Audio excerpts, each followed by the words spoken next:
ദക്ഷിണാഫ്രിക്കയ്ക്കെതിരായ ആദ്യ സൂപ്പർ 8 മത്സരത്തിന് മുന്നോടിയായിട്ട് ക്യാപ്റ്റൻ സൂര്യകുമാർ യാദവിനോട് മാധ്യമപ്രവർത്തകന്റെ ഒരു ചോദ്യം വന്നു. ചോദ്യമായിരുന്നു ഫസ്റ്റ് 11-ൽ സഞ്ജുവിനെ കളിപ്പിക്കുന്നുണ്ടോന്നായിരുന്നു. അപ്പോൾ ഒരു പുഞ്ചിരിയായിരുന്നു നമ്മുടെ ക്യാപ്റ്റന്റെ മറുപടി. അപ്പൊ തന്നെ നമുക്ക് മനസ്സിലായി ഫസ്റ്റ് 11-ൽ സഞ്ജു ഇല്ല എന്ന്. അഭിഷേകിനും തിലകിനും പകരമായിട്ട് സഞ്ജുവിനെ കളിപ്പിക്കണോ എന്നായിരുന്നു ആ ചിരിയുടെ സാരാംശം.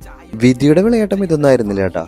ഗൗതം ഗംഭീറും ക്യാപ്റ്റൻ സൂര്യനും പുല്ലുവിള എന്ന സ്ഥലത്ത് നിന്ന് സഞ്ജുവിന് പുല്ല് വില കൊടുത്തപ്പോ സഞ്ജുവിന് കാലം കാത്തുവെച്ചത് മറ്റൊന്നായിരുന്നു. അടുക്കളയിൽ നിന്ന് അരങ്ങത്തേക്ക് എന്ന് പറയുന്ന പോലെ സൈഡ് ബെഞ്ചിൽ നിന്ന് മാൻ ഓഫ് ദ ടൂർണമെന്റ് അവാർഡിലേക്ക് ഓരോ മലയാളികളുടെയും അഭിമാന നിമിഷം.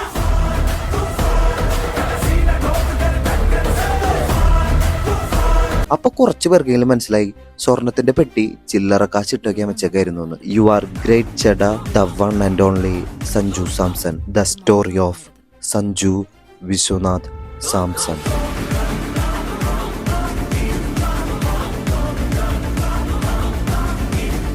1994 നവംബർ 11 തിരുവനന്തപുരത്ത് പുല്ലുവിള എന്ന സ്ഥലത്ത് ജനനം. ചുള്ളന് വയസ്സ് 31. 2012 മുതൽ IPL സജീവം. 2014 അണ്ടർ-19 വേൾഡ് കപ്പിൽ വൈസ് ക്യാപ്റ്റൻ. വിജയ് ഹസാര ട്രോഫിയിൽ ഇരട്ട സെഞ്ചുറി നേടിയ ആദ്യ വിക്കറ്റ് കീപ്പർ ബാറ്റ്സ്മാൻ. മികച്ച ഫോമിലെത്താൻ പറ്റാത്തതും ഭാഗ്യ നിർഭാഗ്യവും കാരണം നിശബ്ദമായി പോയൊരു പ്ലെയർ. അതുകൊണ്ടൊന്നും തീർന്നില്ല.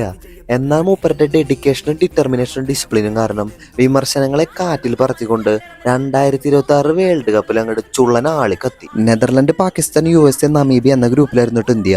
അതിലാകെ ഇറക്കിയത് നമീബിക്കെതിരെ മത്സരത്തിലാട്ടാ. ആ കളിയിൽ നിന്ന് 8 പന്തിൽ നിന്ന് 3 ഹാട്രിക് 6ഉം ഒരു 4 ഉൾപ്പെടെ 22 റൺസാണ് നമ്മുടെ ചെക്കെടുത്തത്. സൂപ്പർ 8 തുടങ്ങണക്ക് മുന്നേ ഒരു പത്രപ്രവർത്തകൻ മര്യാദ വന്ന് ചോദിച്ചത് സഞ്ജുവിനെ ഇറക്കണ്ടോന്ന്.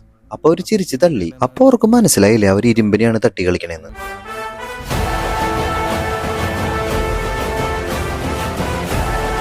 ദക്ഷിണാഫ്രിക്കയ്ക്കെതിരായ മിന്നും തോൽവിയോട് കൂടി അവർക്ക് വിവരം കിട്ടി. വിൻഡീസിന്റെ ഒപ്പം തോറ്റ സെമി കാണാതെ പുറത്തുവന്ന് മനസ്സിലാക്കിയ ഇന്ത്യൻ ടീം സഞ്ജുവിനെ ഇറക്കാനെ തീരുമാനിച്ചു. അവിടുന്ന് നടന്നത് പിന്നെ ചരിത്രം. ആദ്യം ബാറ്റ് എടുത്ത കരീബിയൻസ് 196 വിജയലക്ഷ്യം ഉയർത്തിയപ്പോ സഞ്ജു പിള്ളേരും ചേസിങ്ങിന് ഇറങ്ങി. പാർട്ണറായ അഭിഷേക് ശർമ്മ വെറും 10 റൺസ് എടുത്ത് ടാറ്റ പോയപ്പോ സമ്മർദ്ദങ്ങളൊന്നുമില്ലാതെ ലാഘവത്തോടെ സഞ്ജു ക്രീസിൽ നിന്നു. പിന്നെ അവിടുന്ന് ബോൾ എറിയാൻ വന്ന വിൻഡീസിനെ അടിച്ചട്ടം കയറ്റിണ്ടാ. 50 ബോളിന്ന് 12 4ഉം 6 6ഉം. അങ്ങനെ 97 run not out. Please note your honour, 97 run not out. ഒരു ബോൾ കൂടെ ഉണ്ടെങ്കിൽ ചെക്കനെ സെഞ്ചുറി അടിച്ചനെ.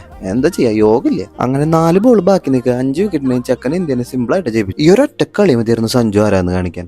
ഗാലറിയിൽ ആർപ്പുളി ആവേശം എരമ്പി വന്നു.